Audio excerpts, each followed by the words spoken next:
When I married Clara, I believed we had built something solid. Years of shared dreams, laughter, and promises whispered in the dark. We'd been together for 7 years, and though we had our ups and downs, I thought our love was unshakable. I worked long hours to make sure she was comfortable, to give her the kind of life she said she always wanted.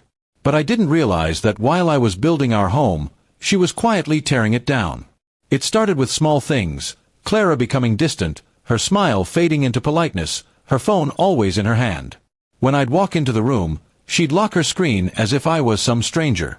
I told myself it was stress, maybe just routine fatigue. But when she began dressing up even for quick errands, I couldn't shake the feeling that something was wrong. One Friday evening, I came home earlier than usual. I wanted to surprise her with her favorite takeout. But as I stepped inside, the surprise was on me.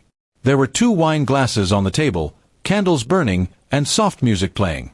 My first thought was maybe she planned something romantic for us, until I heard laughter coming from the living room.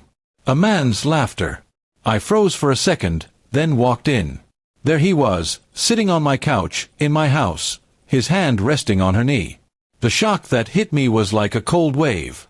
Clara's eyes went wide when she saw me. She stuttered something about it not being what it looked like, but it was exactly that. The man stood up, trying to act calm, but his guilt was written all over his face. I didn't shout. I didn't throw anything. I just stared at her, and that silence was heavier than any word I could have said. Clara looked terrified. I told her to leave, both of them, before I lost my calm completely. She begged me to talk, to explain, but I wasn't interested in explanations anymore. Betrayal doesn't need translation. That night, I didn't sleep. I sat in the same living room where they had laughed together, staring at the untouched dinner I had brought home. My mind ran through every moment we'd shared, every time she'd said she loved me, every lie she had hidden behind those words. Something in me changed that night, not anger, but resolve. Over the next week, I kept quiet. Clara tried calling, texting, even showing up at my work.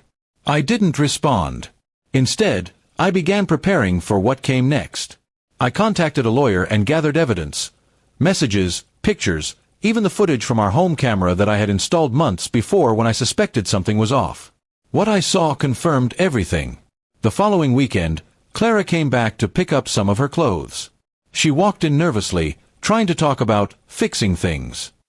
I handed her a folder, the divorce papers, and a USB drive with everything I'd found.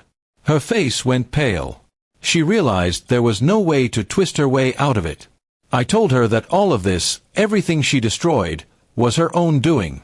Then came the twist she didn't expect. The man she cheated with, her so-called lover, was married too. His wife found out about the affair when I sent her the evidence. She filed for divorce immediately and went public with everything. His career and reputation collapsed overnight.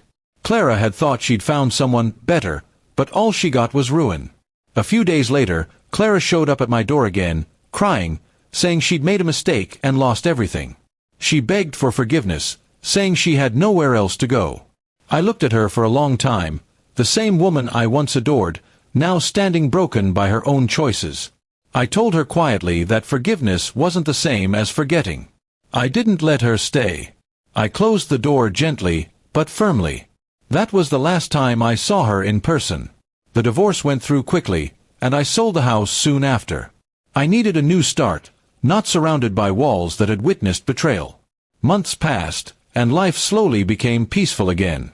I learned to smile without bitterness, to enjoy mornings without the shadow of what used to be. People often say revenge is about hurting the other person, but for me, the real revenge was moving on, living better, and letting the truth destroy them on its own. Clara and her lover lost everything: their reputations, their relationships, their comfort.